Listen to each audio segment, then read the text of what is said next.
안녕하세요. 골방 세미나의 박선배, 전백수. 초짜 이나래입니다. 그동안 잘 지내셨습니까? 두 분 잘 지내셨고요. 네. 네. 그동안 저희 골방 세미나의 그 썰렁한 탁자를 아쉬워하시던 많은 분들 중에서 저희들을 좀 지원해 주시겠다고 해서 이른바 협찬을 해 주셨습니다. 채널의 수준과 무관하게 협찬이 너무 거해서 감격스러울 뿐인데요. 첫째로는 우리 소개. 네. 이거는 춘천에 있는 강원도 최초의 코워킹 스페이스 살롱드 노마드에서 저희가 맛있게 먹고 또 열심히 방송을 하라고 원두 커피를 이렇게 협찬을 해주셨습니다. 고맙습니다. 텀블렛이 뭐 특별한 거라면서요? 여기 음료는 미니스톱 효자 대성점에서 협찬을 해주셨습니다. 미니스톱 효자 대성점 대박 나십시오. 네, 이거는 플라스틱인데, 그 살롱드 노마드에서는 플라스틱을 쓰지 않고 있어요. 근데 이제 대신 구매를 하면 판매를 하고 있는 건데요. 또 생분해되는 플라스틱으로 만들어져서, 그러니까 일종의 썩는 플라스틱이죠. 네. 살롱드 노마드는 구춘여고 앞에 위치해 있습니다. 더 열심히 만들어야겠다는 그런 마음을 갖게 되네요. 그 미니스톱 효자 대성점은 그 강대병원 바로 뒤에 있는데, 거기가 이렇게 좀 약간 데크가 있어요. 그래서 거기 막걸리 마시기 좋습니다. 미니스터 편의점에서 싸게 막걸리 마실 수 있어요. 이거 이제 아무튼 하여간 도와주신 그 분들께 감사 말씀드리고요. 더욱더 좋은 컨텐츠가 되도록 하겠습니다. 저희 컨텐츠를 보면서 많은 분들이 걱정하시는 거는 이제 길어서 그걸 다 못 듣는다는, 아마 우리 끝인사 못 보신 분들 많을 거예요. 그래서 아무튼 좀 고민을 해보겠습니다. 그래서 여러분들이 좀 콘텐츠를 잘 맞을 수 있도록 고민하고, 또 저희가 또 좀 점점 고민하면서 만들어 가보도록 하겠습니다. 그리고 오늘은 여운형과 박헌영 편을 해보고자 합니다. 지난번 이제 우익 계통의 민족주의자였다면 이제 좌익에 속하는 두 분에 관한 이야기인데요. 그 참 얘기도 많고 할 것 같아요. 먼저 여운형에 대해서 한번 해보도록 하겠습니다. 우리 초짜님 여운형에 대해서는 좀 우리 그 해전사 이전에 잘 모르셨죠? 네, 그냥 이름 정도만 아는 수준이었고요. 여운형에 대해서는 이번에 이 해전사를 읽으면서 되게 중요한 역할을 많이 하신 것 같아요. 그래서 어느 챕터를 보든지 이 여운형이라는 인물이 계속 등장을 하고 있더라고요. 그래서 또 제가 또 유튜브 다른 방송도 찾아보면서 이제 여운형에 대해서 공부를 좀 해봤습니다. 네. 저는 이 해전사를 공부하면서 얻은 수확이 있다면 여운형에 대해서 제가 좀 더 많이 알 수 있었던 것 같아요. 이분 없이 일제 강점기부터 해방 막 직후까지 여운형이 가지고 있는 그 위치나 족적이 너무나 크고, 그래서 이분이 실제로 충분히 반영받지 못했다는 이런 생각까지 들을 정도였거든요. 오늘 한번 자세히 한번 알아보도록 하겠습니다. 자, 우리 이 책을 보면서 저는 첫 번째로 얘기를 나눠보면 제가 예전부터 궁금한 게 있었거든요. 3.1운동 일어났을 때 그 민족 자결주의에서 세계 대회가 있어서 우리가 했다 이런 얘기가 있었던 거예요. 기억나시죠? 네. 독립선언서를 얘기했을 때 민족 자결주의고, 그래서 프랑스 파리에서도 왕국 네. 그 회의에 가서 이걸 발표를 한다. 누가 했지? 그 당시에 주체가 누구였는지 저는 사실 몰랐어요. 저도 이번에 알았어요. 그죠? 청년들이 이제 주축이 되어서. 네. 그 청년의 주축이 누구였죠? 여운형. 네. 네. 그러니까 3.1운동이라고 하는 전국적인 우리 그 독립운동의 중요한 역할들을 전체 설계한 것으로 보여지거든요. 네. 혹시 요 부분에 대해서 혹시 3.1운동 관련해서 여운형 씨가 했던 역할에 대해 초짜님 아시는 거 있으면 한번 얘기해 보시겠어요? 역할은 그 청년들을 모으고 거기 그 파리 무슨 회담이죠? 네, 파리 강화회의. 파리 강화 회의에서 저희가 이제 독립을 해야 된다는 것을 전 세계에 알리려고 이제 기획을 했다는 거. 그거를 이제 알게 됐고, 정말 되게 큰 그림을 그리시는, 저희 해전사에서 계속 큰 그림을 못 봤다고 계속 다른 분들을 얘기했는데, 이 여운형이라는 분은 큰 그림을 그리는 그런 분이 아니었나 싶습니다. 그 파리 강화회의가 아마 1차 세계대전이 끝나고 나서 그 전후 질서를 만들면 세계 질서를 만드는 그런 과정이었을 거예요. 네. 그런데 그런 시점에 뭐 어떤 그 민족 자결주의라든가 이런 세계적인 조류를 해석했던 것들이나 그걸 준비했던 건 정말 대단한 것 같아요. 뭐 여운형 빠라고 알고 있는 전 박사 어때요? 이때 상황이? 그러니까 우리가 이제 그 3.1운동부터 이게 임시정부 수립까지 1년의 흐름이 있는데, 그렇잖아요. 우리가 3.1운동 얘기하면 뭐 민족대표 33인 얘기하고 뭐 유관순 얘기하고 그 뭐 별로 없잖아요, 내용이. 그러니까 유관순이 훌륭하신 분은 알겠는데 도대체 그분이 왜 만세를 불렀는지에 대한 설명이 없잖아요. 네. 그다음에 무슨 지암리 사건인가요? 네. 그 교회 뭐 이런 이제 그런 건데 1년의 흐름이 이제 있는 거죠. 그러니까 1차 세계대전이 끝나고 그거를 이제 전후 처리를 위해서 파리 강화 회의를 열게 돼 있는데, 여운형이 그때 상해에 있으면서 누굴 만나냐면 그 미국 대통령 윌슨의 절친이라고 하는 일종의 특사 자격으로 중국에 와 있던 크레인이라는 사람을 만나요. 그래서 파리 강화회의를 이렇게 한다. 그러니까 여운형이 찾아가서, 그러면은, 그러니까 파리 강화회의를 하는데 거기서 독일의 식민지였던 그리스나 뭐 몇몇 나라들, 터키나 뭐 이런 데가 이제 독립하는, 얘기를 듣고, 우리도 그 파리 강화회의에서 조선의 독립에 대해서도 의제를 올릴 수 있는지를 타진하기 위해서 크레인을 만나러 가요. 근데 크레인이 뭐라고 확답을 할 수가 있겠어요? 그렇지만 충분히 이슈는 제기할 수 있지 않겠느냐. 그래서 거기에 이제 고무가 돼서 이제 거기에 사람을 보내야 되겠다. 그런데 그거를 개인적으로 보낼 수 없으니까 단체를 하나 만드는 게 좋겠다 해서 만든 게 신한청년당이에요. 신한청년단이라고도 하고 당이라고도 하는데, 이 신한청년단은 어디서 모티브를 얻었냐면 바로 터키의 케말 파샤가 또 그 상해에 와 있었던 거예요. 상하이에. 터키 청년당. 네, 터키 청년당에서 모티브를 얻어서 뭐 대한청년당이라고 할 수도 있었을 거고, 뭐 신한청년당이라고 해서 그럼 누구를 보내냐? 그래서 김규식이 영어를 유창하게 하니까 우사 김규식을 이제 보내기로 결정을 해요.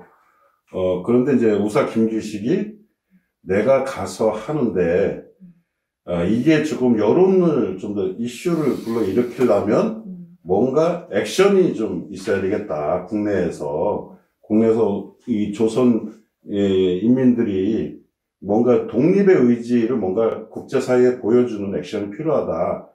그래서 이게 그 신한청년당이 다 나눠서 여운형은 저기 연해주 이쪽으로, 만주 연해주 쪽으로 가고, 장덕수는 일본 가고, 뭐 국내에도 또 누가 가고, 이런 식으로 해서 그런 경로를 거쳐서 28 독립선언도 나온 거고, 또 그 동경 유학생들 28 독립선언 거기서 또 송계백이라는 친구가 그 독립선언서 가지고 국내에 들어와서 이제 김성수, 송진우 등을 또 만나요. 이렇게 하면서 천도교쪽 이렇게 그런 것들이 해서 결국은 기독교 종교계 엮고 해서 33인도 그렇게 나온 거고, 그게 이제 마침 고종의 인산나라고 또 인산 그 장례 그거하고 맞물리면서 거국적인 정말 독립 만세 운동이 된 거지. 근데 아무도 그렇게까지는 예상을 못했을 거예요. 사실은 3.1 운동이 3.1 만세 투쟁이 그 정도로 거국적으로 장기간 지속될 줄은 사실 아무도 상상 못했을 거예요.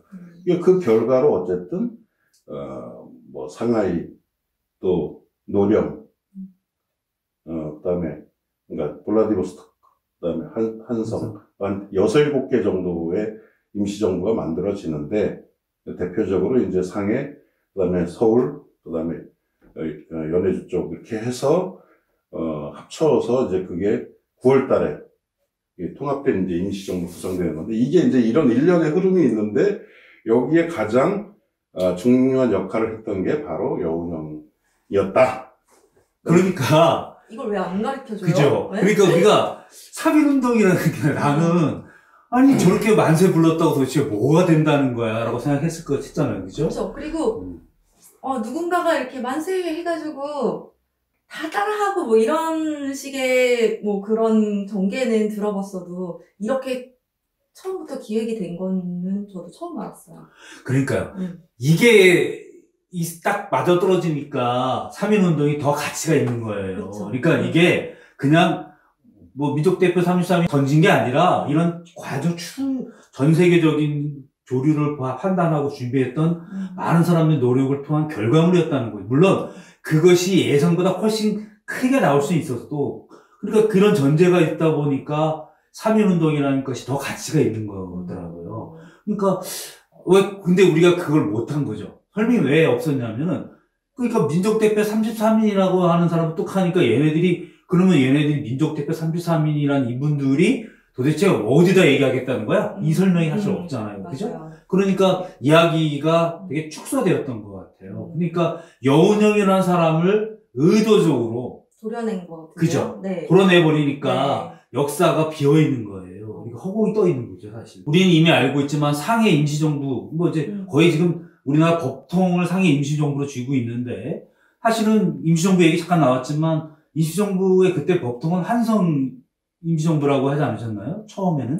네, 제일 먼저 생긴 거는 1919년 3월 11일 블라디보스토크에서 대한국민의회라는 이름으로 그쪽 러시아 일대의 한인들, 이제 그쪽에 이제 한인들이 굉장히 많이 또 몰려 있었으니까 북만주에 걸쳐서. 그리고 얘기는 이제 한성정부 같은 경우도 얘기는 뭐 4월 초부터 나왔던 것 같아요. 나왔던 것 같은데 그 얘기를 듣고 그게 상하이에 전해지면서 상하이에서도 이제 뭐 처음에 4월 13일이라고 그랬다가 이제 지금 공식적으로 4월 11일로 지금 상하이 임시정부 수립일을 그렇게 보고 있는데 그래서 상해에 있는 또 사람들이 모여서 한 거예요. 그리고 4월 23일인가요? 그때 또 한성 정부가 논의가 쭉 오던 게 이제 한성 정부는 왜냐면 국내에 있으니까 그래도 전국 8도의 대표 뭐 이런 절차들을 가지고 했어요. 그러니까 그래도 국내에서 그런 절차들을 가지고 한 한성 정부가 정통으로 보고 그래서 이제 그 새 정부가 통합을 한 게 9월 달인데 정통으로 보지만 국내에 정부를 둘 수가 없으니 위치는 다시 상하이로 한다. 이렇게 된 거죠. 네. 초짜님. 네. 우리 임시정부는 상해 임시정부는 좀 알까? 상해 임시정부를 주도한 사람이 누구로 알고 계십니까? 상해 임시정부는 김구. 그죠? 네. 저도 김구. 김구밖에 생각 안 네. 나요. 이동희 선생이나 이런 분들이 만드신 건가요, 그러면? 이동희, 이승만도 만들지 않았나? 이승만은 뭐 어쨌든 미국에 있었으니까 그러니까 추대가 된 거고 처음 상해 임시정부에서는 대통령으로 그다음에 한성정부에서는 집정관 총재라는 이름으로 이렇게 됐었고 하는데 그게 이제 9월 달에 통합해서 하면서 다시 이걸 짜죠. 다시 짜는데 그때 이동희가 국무총리, 이승만이 대통령, 이동희가 국무총리 뭐 이런 식으로 안창호가 뭐 교통국장 뭐 이런 식으로 되죠. 그러면은 상해 임시정부를 주겠던 세력은 누구였을까요? 그 세력이 실질적으로 뭐 대통령, 국무총리, 뭐 무슨 교통국장 말하자면 장관급의 그런 것들은 다 말하자면 이 조각을 한 거고 밑그림을 그린 거는 거의 다 신한청년당의 그 젊은 그룹들이 그 다 밑그림을 다 그리고 실질적으로 움직인 거죠. 그러니까 그럼 치안청년당 하면 누구죠? 여운형? 네. 대단한 사람. 그때 무슨 이 외무차장이었나? 네, 맞아요. 네. 그러니까 그 상해 임시정부를 여운형이 이제 주도한 거죠. 신한국당도 주도했으니까. 역사에 엄청 중요한 인물인데 전혀 모르고 이 부분들을 싹 도려냈다는 게 전 너무 신기했어요. 아니 이 정도 되면 이거 이 사람이 설사 북한의 수상이라도 얘기해야 되는 거 아니? 이 정도면 이거 빼면 안 되는. 왜냐면은 자 이렇게 되니까 또 우리가 뭐가 생기냐면 김구 나오기 전까지 우리는 사실 상해 임시정부를 그냥 흐지부지 듣게 돼요. 그죠? 네. 근데 실제로 김구가 맡았던 상해 임시정부 그때 20년대는 거의 쪼그라졌을 때 아니에요. 실제로는 막 활동할 때는 오히려 그 19년 거기서부터 한 대략 20년 초까지 가장 활달했을 텐데. 활발하지 않았고. 아, 그래요? 예, 굉장히 이제 우여곡절을 많이 겪은 거예요. 왜냐하면 1919년 어쨌든 그때도 계속 국내도 그렇고 만세운동이 계속 진행 중이었단 말이에요. 거의 몇 개월 갔으니까 지방까지도. 그런 와중에 이제 임시정부가 나온 건데 또 여기저기 막 우후죽순으로 나오니까 그거를 통합 논의가 나와서 9월 11일인가 15일인가 이제 상하이에 모여서 통합을 하거든요. 그래서 블라디보스토크에서도 오고 또 국내에서도 가고 해가지고 이제 겨우 이제 통합된 임시정부를 만들었는데 거기서도 사실은 이제 파벌 이런 게 있잖아요. 이승만하고 안창호, 기호파, 서북파 이런 그게 무슨 얘기예요? 그 초짜님 들어보셨어요? 기호파, 서북파?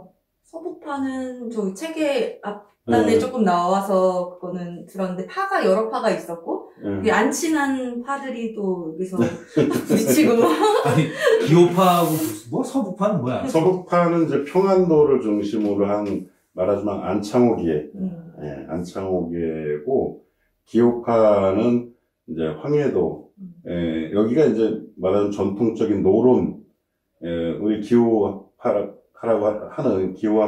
하는 기호는 이제 경기, 그다음 호는 호서, 호남 이쪽 한반도 서쪽이죠. 밑에. 그러니까 거의 서쪽이에요. 그래서 강원도도 기호파 세력권에 들어가는데 영남 남인 계열 제외하고, 동인 계열 제외하고, 서인 계열이, 그 기호파라고 볼 수 있는데, 근대에 들어와서도, 거기에 이제 기독교와 맞물리면서, 기호파, 그러니까 이승만이 기호파라고 볼 수가 있는, 그래서, 이승만계와 안창호계 대립도, 또 함경도 출신인 이동희 쪽하고의 또 갈등. 그러니까 이동희 쪽은 이제 사실상 연해주 이쪽에 이제 기반을 두고 있었던, 그리고 좀 더, 무장투쟁 쪽에 비중을 두고 있는 그런 부분들이고, 그런 갈등 속에서, 결국은, 좀 티격태격하고, 그러면서 이게 잘 안 돼요. 잘 안 되면서 통합을 했는데, 그러니까 말만 통합하고 결국은 상해 중심으로 간 거야. 그러니까, 대한국민의회 쪽에서 반발을 하고 이탈을 해버려요. 너희들끼리 해먹어. 그리고 철수를 해버려요. 그러고 나니까 이제 거기서 반토막이 난 거고, 그리고 나서 그러면 지지부진해지니까 그럼 임시정부를 어쨌든 다시 쇄신하자.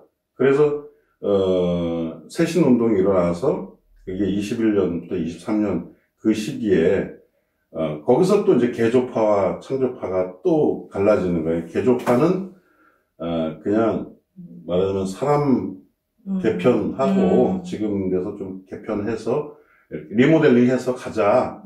그런데 창조파는 아예 이거 틀렸으니까 해산하고 다시 만들자.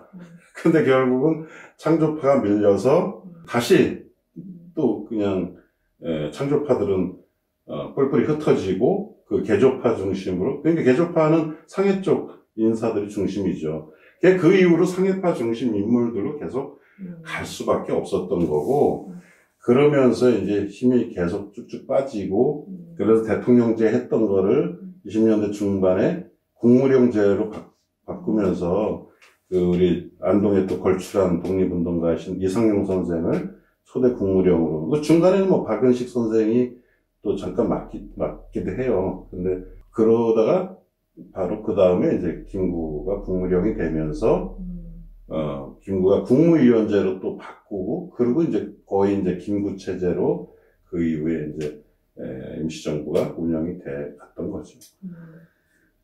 일본 놈들이 좋아했겠네.